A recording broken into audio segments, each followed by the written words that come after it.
भिवानी, जिसको छोटी काशी कहा जाता है, मेरा सौभाग्य है कि छोटी काशी में मुझे आने का सौभाग्य मिला और अपने समाज के लोगों से रूबरू होने का मौका मिला। पूरे हरियाणा प्रदेश में हमारे संविधान सम्मान समारोह के रूप में ये आयोजन हो रहे हैं, जिसकी शुरुआत कुरुक्षेत्र से हुई थी। इसकी शुरुआत जब पहला कार्यक्रम हुआ तो पहले कार्यक्रम में मुख्य अतिथि के रूप में हरियाणा प्रदेश के पूर्व मुख्यमंत्री, राजनीतिक संत और हाल में केंद्रीय मंत्री मनोहर लाल जी और देश के कानून मंत्री अर्जुन मेघवाल जी से मुख्य अतिथि के रूप में शिरकत की थी। इसी कड़ी में दूसरा कार्यक्रम बड़ा नीलोखेड़ी में हुआ, करनाल लोकसभा क्षेत्र में। वहाँ पर मुख्य अतिथि के रूप में केंद्रीय मंत्री मनोहर लाल जी ने शिरकत की और हम सब लोग, समाज के लोगों ने इकट्ठा होकर संविधान के सम्मान में यह आयोजन किया। ये संविधान सम्मान समारोह पूरे हरियाणा प्रदेश में चल रहे हैं। उसके बाद यमुनानगर, अम्बाला, कैथल, जींद, उसके बाद ये भिवानी का नंबर है। तो संविधान के सम्मान में एक आयोजन किया जा रहा है कि संविधान का सम्मान किसने किया, संविधान का अपमान किसने किया। आखिरी पंक्ति में खड़े आखिरी व्यक्ति को इस बात की जानकारी भी होनी चाहिए। अगर चुनाव के समय हम ये काम करते तो लोगों को लगता कि ये तो राजनीति कर रहे हैं, लेकिन आज 100 कोस भी चुनाव नहीं है। आज ना जिला परिषद के चुनाव है, ना नगर निगम के चुनाव है, ना विधानसभा के चुनाव है, ना लोकसभा के चुनाव है। ये इस बात को दर्शाता है कि सही मायने में हम सामाजिक संगठन इकट्ठे मिलकर ये संविधान सम्मान समारोह कर रहे हैं। सब लोगों को पता होना चाहिए कि संविधान के सम्मान में किसने काम किया, किस नेता ने काम किया, किस पार्टी ने काम किया। मैं थोड़ा सा इतिहास में जाना चाहता हूँ। 1952 में संविधान निर्माता डॉक्टर भीमराव अंबेडकर जी ने जब उन्हें कैबिनेट से इस्तीफा दिया और दोबारा चुनाव लड़ा उपचुनाव के रूप में, तो जब बाबा साहब डॉक्टर भीमराव अंबेडकर जी ने चुनाव में खड़े हुए तो बुरी तरीके से कांग्रेस पार्टी ने और तत्कालीन प्रधानमंत्री जवाहरलाल नेहरू जी ने षड्यंत्र के तहत उनको बुरी तरीके से हरवाने का काम किया, जमानत जब्त करवाने का काम किया। जिन लोगों ने संविधान निर्माता डॉक्टर भीमराव अंबेडकर जी को नहीं छोड़ा हो, वो संविधान की बात आज करते फिर रहे हैं। उसके बावजूद पंडारा सीट खाली हुई। पंडारा सीट से फिर से कांग्रेस से बात करके, कांग्रेस वालों ने बात करके कुछ विषय, उनके जो विश्लेषक लोग थे, जो उनके मुख्य लोग थे, उन्होंने सुझाया कि doctor B are Ambedkar ji को लोकसभा में जाना चाहिए, ये तो इंटेलिजेंट आदमी है। जवाहरलाल नेहरू ने हामी भर दी और उनका पर्चा भरवा दिया। लेकिन आखिरी 3 दिन जब चुनाव के बचे तो अपने पीए को खड़ा करके फिर से बुरी तरीके से हरवाने का काम किया। तो एक बार नहीं, बार बार संविधान निर्माता को ठेस पहुंचाने का काम किया, उनको डंट करने का काम किया, उनको पिछाड़ने का काम किया। जो संविधान निर्माता को जिन लोगों ने नहीं छोड़ा हो, वो आज संविधान की बात करते फिर रहे हैं। ये तो भला हो डॉक्टर श्यामा प्रसाद मुखर्जी का, जो जनसंघ के संस्थापक थे, 1954 में जो उनके सहयोग से बाबा साहब राज्यसभा पहुंचे और जो संविधान लिखा जिसके अनुसार आज पूरा देश और पूरा प्रदेश चल रहा है। तो इन सब बातों की जानकारी पूरे देश और प्रदेश के लोगों को होनी चाहिए। इसी मुहिम को लेकर हम जिलेवार जा रहे हैं संविधान सम्मान समारोह के आयोजन में। इसमें सभी सामाजिक संस्थाएं, चाहे अम्बेडकर सभा हो, कबीर सभा हो, वाल्मीकि सभा हो, चाहे दूसरी खटीक सभा हो, चाहे जितनी दलित संगठन है, सारे मिलकर ये आयोजन करते हैं। आज देश में भी भारतीय जनता पार्टी की सरकार है और प्रदेश में भी भारतीय जनता पार्टी की सरकार है। तो ये पता लोगों को होना चाहिए कि संविधान का सम्मान किसने किया और अपमान किसने किया। आज वो लोग संविधान की प्रति फहराकर और झूठ बोलने का काम कर रहे हैं कि भारतीय जनता पार्टी अगर सत्ता में आई तो संविधान का सर्वनाश कर देगी। ये संविधान की कॉपी हाथ में लेकर इस प्रकार का झूठ बोलना भी एक अपराध है। मैं तो उसको अपराध की श्रेणी में गिनता हूँ। ऐसे ऐसे लोग जिन्होंने बाबा साहब को नहीं छोड़ा हो, जिन्होंने बाबा साहब की राजनीति को आगे नहीं बढ़ने दिया हो, ऐसे लोग संविधान की प्रति लेकर कह रहे हैं कि संविधान खत्म कर देंगे। अगर सही मायने में संविधान का सम्मान किसने किया है तो देश के यशस्वी प्रधानमंत्री आदरणीय नरेंद्र भाई मोदी जी ने किया है। आप इतिहास उठाकर देखें, 70 साल कांग्रेस ने राज किया, संविधान निर्माता को भारत रत्न भी नहीं दिया गया। ये तो 1980 की बात है, जब वीपी सिंह की सरकार थी और भारतीय जनता पार्टी की मिलीजुली सरकार थी। उस समय बाबा साहब को भारत रत्न देने का काम किया गया। जहां 26 अलीपुर रोड बाबा साहब ने आखिरी सांस जहां ली, जहां संविधान निर्माता ने आखिरी सांस ली, जहां पर वो रहे, उसको स्मारक का दर्जा भी नहीं, उसको मालिकाना हक भी नहीं दिया। देश के यशस्वी प्रधानमंत्री आदरणीय नरेंद्र भाई मोदी जी ने उसको स्मारक का दर्जा दिया और उसमें 500 करोड़ रुपए लगाकर एक भव्य स्मारक बनाया। आज देश के लोग जाकर वहां पर स्मारक के रूप में उसको देखते हैं। अब बात मैं हरियाणा के परिदृश्य की करूं, अभी रुकिए, मैं आपके सवाल का जवाब दूंगा। अब बात हरियाणा के परिदृश्य की करूं, क्योंकि हरियाणा प्रदेश में आयोजन हो रहे हैं। हरियाणा प्रदेश में अगर संविधान का सम्मान किसी ने किया हो तो आज से 11 साल पहले हरियाणा के एक ऐसे राजनीतिक संत पूर्व मुख्यमंत्री और आज के केंद्रीय मंत्री मनोहर लाल जी ने हरियाणा प्रदेश की बागडोर संभाली।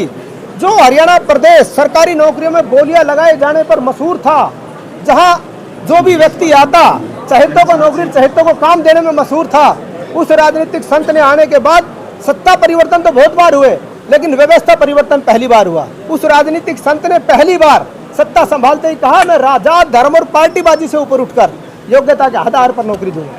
योग्यता के आधार पर नौकरी देना बड़ी छोटी बात है कहने के लिए, लेकिन सही मायने में अंबेडकर जी का जो सपना था वो यही था कि आखिरी पंक्ति में खड़े आखिरी व्यक्ति को, गरीब को उसका हक मिले, वो देने का माननीय मनोहर लाल जी ने काम किया, जिसका नतीजा ये हुआ योग्यता के आधार पर जो नौकरियां मिली।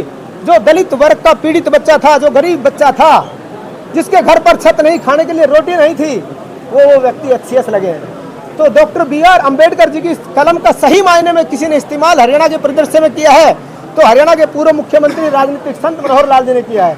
यहीं पर नहीं रुके, हरियाणा प्रदेश की 1966 में हरियाणा प्रदेश बना। 3 मुख्य मांगे हरियाणा प्रदेश में थी कि हरियाणा प्रदेश में अनुसूचित आयोग बने, हरियाणा प्रदेश में सफाई कर्मचारी आयोग बने, हरियाणा प्रदेश में प्रमोशन में रिजर्वेशन मिले। लेकिन जो मुख्यमंत्री आया, जो सरकारें आई जिन्होंने 70 साल राज किया, दलितों को सत्ता की सीढ़ी समझा, इनको इस्तेमाल करके सत्तासीन हुए, उनको इस्तेमाल करके इनका कोई भला नहीं किया। लेकिन उस राजनीतिक संत ने पहली कलम से हरियाणा प्रदेश में अनुसूचित आयोग बनाने का काम किया। आपके सामने जीता जाता उदाहरण ये बैठा है वीरेंद्र बड़गुजर जी, उनकी दिशा और दशा उन्होंने जो दिखाई और उन्होंने जो काम किया है उसका नतीजा है वीरेंद्र बड़गुजर जी आज चेयरमैन के रूप में काम कर रहे हैं और पर डे हजारों लोगों के, दलित लोगों के आंसू पोंछने का काम कर रहे हैं। सफाई कर्मचारी आयोग का गठन पहली कलम से किया, पहली कलम से। प्रमोशन में रिजर्वेशन एक बहुत बड़ा मुद्दा था जो 1966 से आज तक चला आ रहा था, किसी मुख्यमंत्री ने नहीं सोची, लेकिन उन्होंने प्रमोशन में रिजर्वेशन दिया, जिसका नतीजा ये हुआ आज हमारे समाज का कोई बच्चा क्लर्क भर्ती होता है तो HCS से रिटायरमेंट होता है। इस प्रकार के आमूल चूल परिवर्तन केंद्रीय मंत्री मनोहर लाल जी ने किए हैं। और सही मायने में संविधान के सम्मान में अगर हम बात करें, अंबेडकर जी की कलम का सही इस्तेमाल करने की बात करें तो पूर्व मुख्यमंत्री और राजनीतिक संत मनोहर लाल जी ने दलित वर्ग के लिए किया है। तो इसी मुहिम में हम हरियाणा प्रदेश के कोने कोने में लोगों को जा रहे हैं कि आखिरी पंक्ति में खड़े आखिरी व्यक्ति को ये पता भी हो और आखिरी पंक्ति में आखिरी व्यक्ति जो खड़ा है उसको सरकारी सुविधाओं का लाभ नहीं मिले, क्योंकि आज केंद्र में भी हमारी सरकार है और प्रदेश में भी हमारी सरकार है। हमारा ये भी दायित्व बनता है। हरियाणा में बीजेपी की सरकार का निर्माण कर रहे हैं, लेकिन वही आखिरी पंक्ति का जो व्यक्ति है उसने साइकिल तक नहीं है, लेकिन उसके ID में अगर देखिए, मुझे लगता है आप कांग्रेस का चश्मा पहन लिया है। अरे उन बच्चों को क्यों भूल रहे हो जो जिनके घर पर छत नहीं और खाने के लिए रोटी नहीं, वो HCS लगे हैं। नहीं नहीं नहीं, मैं बता रहा हूँ ऐसे आमूल चूल परिवर्तन हरियाणा प्रदेश में पहली बार हुए हैं। मैं बताता हूँ वो ये उन बात उस स्कीम का बात कर रहे हैं, परिवार पहचान पत्र, जिसके माध्यम से 22 लाख लोग BPL कार्ड से वंचित थे। 22 लाख लोग BPL कार्ड में जुड़े हैं। क्या उन 22 लाख परिवारों का भला नहीं हुआ? हाँ, कोई नई योजना आती है उसमें खामियां जरूर है, मैं ये नहीं मानता कि एकदम दुरुस्त हो गई, लेकिन जब वो खामियां दूर हो जाएंगी तो आप देखना ये विकास में मील का पत्थर साबित होगी परिवार पहचान पत्र। आज परिवार पहचान पत्र का जिक्र हरियाणा प्रदेश में नहीं, देश के कोने कोने में हो रहा है। ये मनोहर लाल जी की सोच का नतीजा है। चल रहा है और 2 दिन का टाइम मिला है, बढ़ा दिया उसमें समय, 2 दिन का टाइम बढ़ाया है, लेकिन अगर फिर भी कम पड़ा तो फिर विचार करेगी सरकार। सुन तो लीजिए, वही बच्चे जिनका जाति प्रमाण पत्र नहीं बन रहा है वो ऐसे आज अहम मुद्दा चल रहा है HAU में, जिस प्रकार से छात्रों। बहुत बहुत धन्यवाद। अभी कार्यक्रम की शुरुआत करते हैं और कार्यक्रम के बाद फिर मिलते हैं। धन्यवाद। सरकार ने दिया है डंके की चोट पर बड़ा अच्छा सवाल है। पहली बार कितना दिया? ऐतिहासिक मुख्यमंत्री, सुन लीजिए, अभी आपको जानकारी का अभाव है, मैं जानकारी लेके आया हूँ। मैं पार्टी में प्रवक्ता भी रहा हूँ, अभी मैं मीडिया एडवाइजर हूँ माननीय मनोहर लाल जी का। पहली बार माननीय मनोहर लाल जी ने आखिरी जब विधानसभा चली हरियाणा प्रदेश में पिछले कार्यकाल की, उसमें कहा मैं बैकलॉग पूरा करूंगा और चीफ सेक्रेटरी को आदेश दिए कि बैकलॉग की फाइल बना के लाए। तत्कालीन वहाँ चीफ सेक्रेटरी होते थे, मैं उसका नाम नहीं लूंगा, उस व्यक्ति ने मुख्यमंत्री के ऑफिस पर आकर कहा कि माननीय मुख्यमंत्री जी बैकलॉग लागू मत कीजिए, अगर बैकलॉग लागू हो गया तो बड़ी फजीयत हो जाएगी, विपक्ष आपको जीने नहीं देगा। लेकिन पहला ऐतिहासिक मुख्यमंत्री ऐसा है जिन्होंने कहा आप रिपोर्ट लेकर आइए, मैं प्रमोशन में रिजर्वेशन भी दूंगा और बैकलॉग भी लागू करूंगा। आज उस पर गंभीरता से काम चल रहा है। EWS और SC/ST का गरीबी अच्छा रहेगा या हरियाणा प्रदेश का कोई नुमाइंदा आए तो उससे बात करें। धन्यवाद। 1966 में हरियाणा प्रदेश बना, अनेकों मुख्यमंत्री आए, अनेकों सरकार आई, किसी व्यक्ति ने दलित समाज की सुध नहीं ली। हर व्यक्ति आया, दलित समाज को सत्ता की सीढ़ी समझा, उसको इस्तेमाल किया और अपनी राजनीतिक मंशा पूरी की ओर चले गए। बहुत सारे मुख्यमंत्री आए चले गए, चाहे मैं ओम प्रकाश चौटाला जी की बात करूं, भूपेंद्र सिंह हुड्डा जी की बात करूं, भजन लाल जी की बात करूं, बंसीलाल जी की बात करूं, अनेकों मुख्यमंत्री आए, किसी ने दलित समाज की सुध नहीं ली।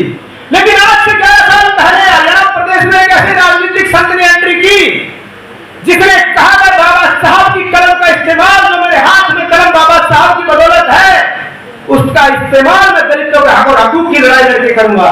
उसने कहा कि जब मैं मुख्यमंत्री के तौर पर शपथ ली, उस राजनीतिक संत माननीय मनोहर लाल जी ने उस दिन कसम खाई थी कि जो दलित समाज है, पीड़ित समाज है, इसको जात धर्म और पार्टीबाजी से ऊपर उठकर इसको हक और हकूक की लड़ाई लड़ूंगा। 1966 से हमारे समाज की 3 मुख्य मांगे थी कि हरियाणा प्रदेश में अलग से अनुसूचित आयोग बने। छोटी छोटी समस्याओं को अगर कोई दलित पीड़ित और प्रताड़ित होता था, कांग्रेस के कार्यकाल में हर 18 मिनट पर दलित उत्पीड़न होता था। आज बात वो संविधान की पत्तियां लहराकर और झूठ बोलने का काम कर रहे हैं। कहां गए थे वो लोग जब दूल्हे का कांड था? कहां गए थे वो लोग जब जिंदो रसूल का कांड हुआ था? कहां गए थे वो लोग जब हमारी माता बहनों पर 18 मिनट पर दलित उत्पीड़न हो रहा था? कहां थे वो लोग जब संविधान की पत्ती क्यों नहीं दिखाई? आज संविधान की पत्ती दिखाकर झूठा घोषणा कर रहे हैं, दलितों को ठगने की बात कर रहे हैं, हमें बहकाने की बात कर रहे हैं। उन्होंने पिछले लोकसभा चुनाव में झूठ बोला कि अगर भारतीय जनता पार्टी की सीटें ज्यादा आई तो संविधान खत्म हो जाएगा। इसका जिम्मेदार मैं अपने आप को मानता हूं। ये मंत्रासीन सारे नेता बैठते हैं, उनको इसका मैं जिम्मेदार मानता हूं, क्योंकि हम अपने दलित समाज को समझाने में नाकामयाब रहे। ये गलती हमारी है, जिसका नतीजा हुआ कि हरियाणा प्रदेश में 5 लोकसभा सीटें कांग्रेस के खाते में चली गई। हमारा भोला वाला समाज को बहकाने का काम किया, लेकिन तुरंत उसके बाद जब मंत्रासीन सारे नेता बैठे हैं, इन्होंने कमर कसी और कहा हम आखिरी पंक्ति में आखिरी व्यक्ति को बताएंगे कि संविधान का सम्मान किसने किया है और सही मायने में दलितों के हकूक की लड़ाई किसने लड़ी है।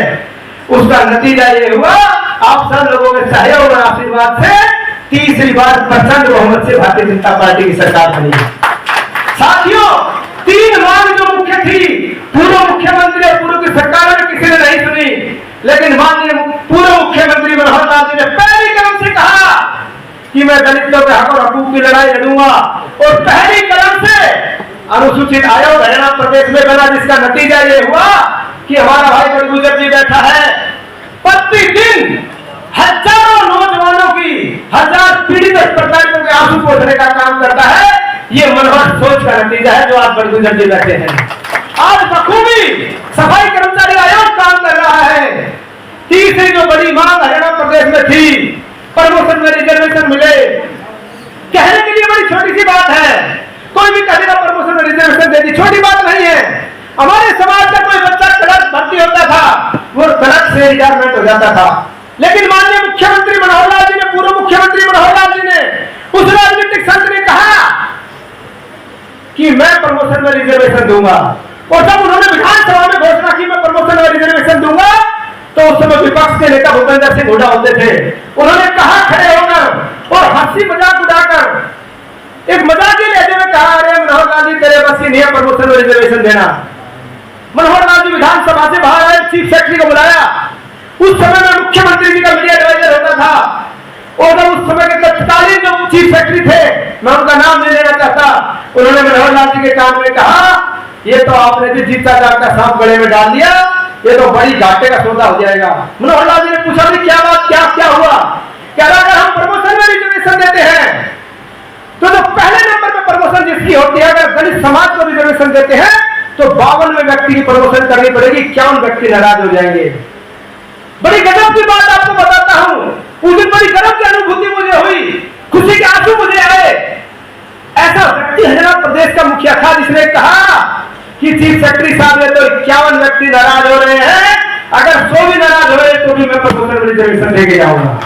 मैं एनडीए की सोच पर कहना चाहता हूं, अगर कोई दलित समाज का मुख्यमंत्री भी होता तो यूटर्न मार के भाग जाता, कहता मैं ये पंगा फोन नहीं लूंगा। उस व्यक्ति ने जात धर्म और पार्टीबाजी से ऊपर उठकर इस प्रकार के दलित हित में फैसले लिए। आज अगर आधुनिक युग की मैं बात करूं, राजनीतिक परिदृश्य की बात करूं, तो राजनीतिक परिदृश्य और आधुनिक युग का अगर उनको अम्बेडकर कहे तो नजदीक से होती नहीं होगी। मैं डंडे की चोट पर ये कहना चाहता हूं, हमारे समाज का मुख्यमंत्री भी नहीं कर पाता। उन्होंने पहली कदम से प्रमोशन पर रिजर्वेशन दी, जिसका नतीजा ये हुआ आज हमारा बच्चा कोई तुरंत भर्ती होता है तो HCS से रिटायरमेंट हो जाता है। ये मनोहर सोच का नतीजा है। ऐसे ऐसे आमूल परिवर्तन हरियाणा प्रदेश में पूर्व मुख्यमंत्री मनोहर लाल ने किए, दलित हित की लड़ाइयां लड़ी और सबसे जीता जागता उदाहरण आपके बीच में आपका भाई, आपका बच्चा वीरेंद्र बड़गुजर जी बैठा है। मैं आपसे पूछना चाहता हूं, क्या कोई पार्टी इसको एमएलए बना सकती थी? कभी नहीं बना सकती थी। क्या कोई पार्टी इसको एमपी बना सकती थी? एक ऐसी ताकत भिवानी में थी जब पूरे हरियाणा प्रदेश में दलितों के आंसू पोंछ रहा है, एक मिनी अम्बेडकर देने का काम भिवानी में मनोहर सोच का नतीजा है कि आपके दलित समाज का बच्चा गरीबों के आंसू पोंछ रहा है। बैठे हैं आज इस संविधान की वजह से ही, बाबा साहब ने जो संविधान लिखा उसकी वजह से ही आज हम इतने सुंदर प्रांगण में, इतनी सुंदर वेशभूषा में, इस प्रकार से अलग अलग पदों पे इतने जो है भव्य रूप से आप बैठे हैं, तो संविधान की वजह से ही है। तो संविधान को सम्मान देना पूरे भारतवासियों का, क्योंकि एक संविधान एक ऐसी पवित्र ग्रंथ है जो हम सब भारतीयों को एक करती है, समानता का अधिकार देती है, बोलने का अधिकार देते हैं। वो संविधान जो है वो किसी एक व्यक्ति विशेष के लिए नहीं है, किसी एक जाति विशेष के लिए नहीं है, संपूर्ण भारतवर्ष के लिए है। अगर संविधान हमारे देश में नहीं होता बाबा साहब द्वारा लिखा हुआ, तो हो सकता है हम एक दूसरे से लड़ते हुए ही मर जाते, जानवरों की तरह रहते। लेकिन आज एक संविधान की वजह से ही हम सबको समानता का अधिकार मिला है, बोलने का अधिकार मिला है। हम सबको यहाँ पर जिस प्रकार से हम बैठे, ये सारा अधिकार जो है संविधान की वजह से ही मिला है। तो इन संविधान को नमन करते हुए, और आज जिस शख्सियत की मैं जिक्र करूं, जिस शख्सियत यहाँ पर आज विराजमान है, क्योंकि मेरे बहुत ही अजीज हैं और बहुत लंबे समय से हम एक साथ में हैं, तो मैं इनकी एक दो चीज़ें आप लोगों को बताना चाहूँगा कि जिस प्रकार से ये एक प्रण लेके चले हैं। सम्मानित साथियों, अभी मंच के माध्यम से भी बताया गया कि इन्होंने करीब 4 साल से अन्न का जो है एक दाना भी जो है इन्होंने नहीं लिया है, सिर्फ और सिर्फ जूस, और वो भी गन्ने का जूस, और उसके अलावा तरबूज पर जो है जो व्यक्ति जीवित है वो जीवित किस प्रकार से और एक इतनी एनर्जी के साथ में, अगर इनके साथ में जो सामान्य जो व्यक्ति है कोई कितना भी पावरफुल है, इनके मुकाबला इस तरीके से एनर्जी का मुकाबला नहीं कर सकता। तो ये सब इनको कहाँ से मिला है? ये सब आप लोगों की दुआओं की वजह से है, शुभकामनाओं की वजह से है। पूरा हरियाणा आज जो है इनको इतना प्रेम करता है, इनके साथ इनके लिए दुआएं करता है। तो उन दुआओं का नतीजा है कि आज सुदेश कटारिया जी हम सबके बीच में है। और एक जो भारत सरकार का, हरियाणा सरकार का जो एक विशेष रूप से जो एक उनका भी एक प्रण है कि अंतिम व्यक्ति का विकास हो, तो उस अंतिम व्यक्ति के विकास के लिए जो है आज सुदेश कटारिया जी पूरे हरियाणा भर में निकले हुए हैं। तो मैं इनको बार बार जो है इनको धन्यवाद करता हूं, उनको साधुवाद देता हूं कि ये इसी प्रकार से लगातार बढ़ते रहें। जिस प्रकार से आज इनको लगभग हरियाणा के आज ये करीब 10वां जो है जिला है हमारा, जिसमें यहाँ इस प्रकार के कार्यक्रम हो रहे हैं। मैं इनमें लगभग इनके साथ में रहता हूँ, तो वहाँ पर जिस प्रकार से आप लोगों ने इतना प्यार किया, उसी प्रकार से प्यार जो है पूरे हरियाणा में इनको मिलता रहा है। तो इस प्रकार की शख्सियत हमारे सबके बीच में है। और मैं एक बार फिर से आप लोगों को भी ये बताना चाहूँगा, जितने भी साथी यहाँ पर किसी भी प्रकार की कोई समस्या लेके अपने सुझाव लेके आए हुए हैं, वो बिल्कुल इत्मीनान के साथ बैठे। ये इनकी खासियत है कि पूरा चाहे इनको रात हो जाए, यहाँ पर आप लोगों की एक एक व्यक्ति की बात सुनी जाएगी, एक एक व्यक्ति का समाधान करने का 100% प्रयास किया जाएगा। तो आप लोगों को ये बिल्कुल भी सोचने की आवश्यकता नहीं है कि इतना समय हो गया तो हो सकता है नेतागण जो यहाँ से चले जाए। तो इस प्रकार की ये इनकी छवि नहीं है।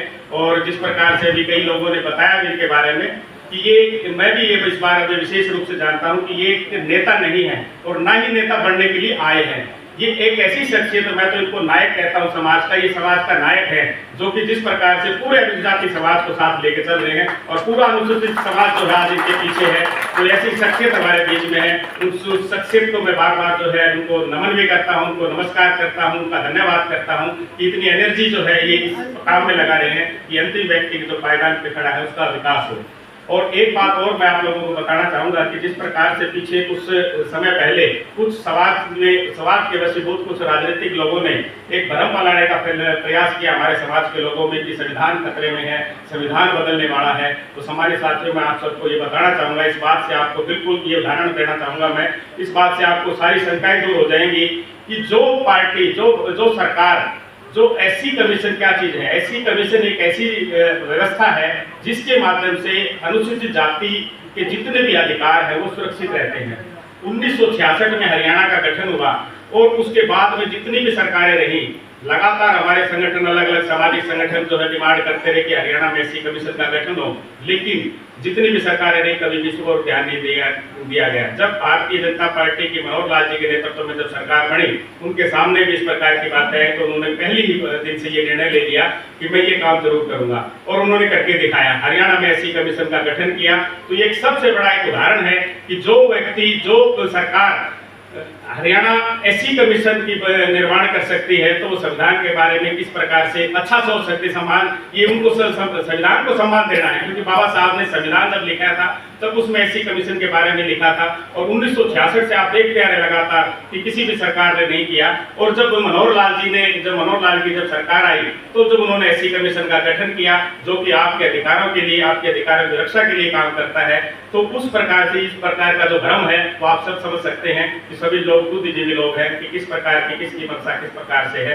तो दूसरा जो है, मैं अभी राजू मेहरा जी जिन्होंने जिक्र किया था, अभी पूरा पंडाल ने भी जो हाथ उठाकर जो जिस बात का समर्थन किया, मैं आप लोगों को बताना चाहूंगा, राजू मेहरा जी को भी याद दिलाना चाहूंगा कि जिस प्रकार से अभी 3 दिन पहले ही भाई साहब का यहाँ पर कबीर जयंती के अवसर पर अलग अलग जगह पर कबीर जयंती के कार्यक्रम थे, तो वहां पर जब वो आए थे अम्बेडकर भवन, अम्बेडकर कॉलोनी में भी वो गए थे, वहां पर समाज के लोग बहुत बड़ी संख्या में वहां भी थे। उन्होंने भी एक मांग उठाई थी, यही मांग जो आप बात कर रहे हैं कि हमारा जो छात्रावास है दादरी गेट के ऊपर, उसकी जगह है, आप लोगों ने पेमेंट भी जमा करवा रखी, सारी चीजें उसकी प्रक्रिया हो रही, लेकिन 35 साल से वो जो है जेब का पड़ा है। आप लोगों ने अलग अलग सरकारें जितनी भी रही, नेता रहे, उनसे मांग करी, लेकिन जैसे ही आपने वहां पर भाई साहब के सामने ये बात रखी थी, आप लोग ये मुझे पूरी पंडाल को आप ये बताएंगे कि उन्होंने उसी समय जो उस विभाग के जो एसीएस थे उनसे बात करी कि ये विषय इस प्रकार से विषय है और ये विषय जो आपके संज्ञान में है, और इसके लिए मंगलवार का आप लोगों को समय लेके दिया कि आप लोग जाकर एक बार वहां पर उनको अपनी बात समझाएं। और उसके बाद में इन्होंने कल मुझे बताया, लेकिन मना कर रहे थे अभी, लेकिन मैं आप लोगों को बता रहा हूँ, समाज के लोग बैठे हैं, इन्होंने माननीय मुख्यमंत्री जी से भी बात कर ली इस विषय पे कि माननीय मुख्यमंत्री जी इस प्रकार का जो है हमारा 35 सालों से 36 सालों से एक लंबित मामला है, इसको और आप ध्यान दें। माननीय मुख्यमंत्री जो श्री नायब सैनी जी सबका साथ सबका विकास की बात करते हैं, तो उन्होंने भी जो इनको आश्वस्त किया है कि आप एक बार ये पूरी प्रक्रिया जो है एसीएस साहब के माध्यम से जो है मेरे तक पहुंचा दें, उसके बाद फिर मैं इसमें देख लूंगा और फिर हम बैठ के जो इसके ऊपर कोई सकारात्मक जो निर्णय लेंगे। तो सामान्य साथियों, ये सब आप लोगों के लिए जिस प्रकार से आपने बताया, ये कथनी और करने में कोई अंतर नहीं, इस व्यक्तित्व के 1 मिनट भी नहीं लगाया होगा। पहली बार आप लोगों से रूबरू हुए थे भिवानी में, अम्बेडकर कॉलोनी में, आप लोग बता सकते हैं इस बात को, और उसी दिन 5 मिनट भी नहीं लगाया उन्हें एसीएस साहब से बात करके इन्होंने सारी बात का जो है संज्ञान लिया, और आप लोगों को मंगलवार का दिन जो है आप लोगों को निश्चित करवाया हुआ है। आप कल मंगलवार जब भी आता है तो आप लोग का प्रतिनिधिमंडल उनके पास जाएगा और फिर उनसे संबंधित सारा विषय जो भी आप उनको बता पाएंगे। उसके बाद भाई साहब जो है माननीय मुख्यमंत्री जी से मिलकर इस समस्या का समाधान 100% जो है करवाने का पूरा प्रयास रहेगा। अगर कोई टेक्निकल दिक्कत नहीं है, इन्होंने कहा अगर कोई टेक्निकल दिक्कत नहीं है तो ये गारंटी है, मैं भी इनकी तरफ से गारंटी लेता हूँ 100%, क्योंकि जिस प्रकार का इनका काम करने का तरीका है मैं उससे बहुत प्रभावित हूँ। तो ये राजू मेहरा जी ने जो बात रखी थी उसके बारे में बता रहा हूँ मैं। और मैं ज़्यादा, क्योंकि आप लोग मेरे ख्याल से 8:30 बजे से भी कुछ लाके साथी तो यहाँ पर आगे थे, माताएं बहनें बैठी हैं और काफ़ी लंबा समय हो भी गया है, भूख का भी समय रखा है, तो मैं ज़्यादा समय न लेते हुए जिस व्यक्तित्व को, जिस शख्सियत को आप लोग सुनने के लिए आए हैं, श्री सुदेश कटारिया जी, मैं उनमें और आप लोगों में ज़्यादा समय नहीं लूँगा। ये एक ऐसी शख्सियत जो हमारे बीच में आई हैं और उनको हम सब सुने, और एक बार फिर से जितने भी शिकायतें, समस्याएं, जो भी सुझाव जिन आप लोगों के हैं वो एक एक करके सबसे सुने जाएंगे। आप लोगों को कोई इस प्रकार से उलझने की जरूरत नहीं है या भागदौड़ करने की जरूरत नहीं है। एक एक व्यक्ति को आसान बिल्कुल प्यार से सुना जाएगा और उसकी समस्या के ऊपर पूरा ध्यान दिया जाएगा।